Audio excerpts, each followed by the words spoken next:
ভক্ত সম্মেলনে আমরা শ্রী শ্রী ঠাকুর মা স্বামীজি এবং স্বামী অভেদানন্দজি মহারাজের এবং সমস্ত পার্শ্বদের কৃপায় সমাগত হতে পেরেছি। আমাদের সাথে কলকাতা থেকে মহারাজ এসছেন।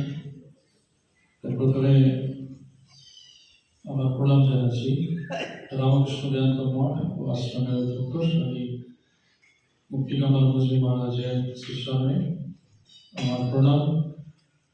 রামকৃষ্ণ বেদান্ত মঠ আশ্রমের সাধারণ সম্পাদক মহারাজ স্বামী আত্মবোধানন্দজি মহারাজ, মঞ্চে উপস্থিত অন্যান্য সন্ন্যাসী এবং রামকৃষ্ণ বেদান্ত মঠ আশ্রমের আমাদের যে শাখাগুলি আছে সেখানে উপস্থিত সমস্ত সন্ন্যাসী বৃন্দকে আমার প্রণাম।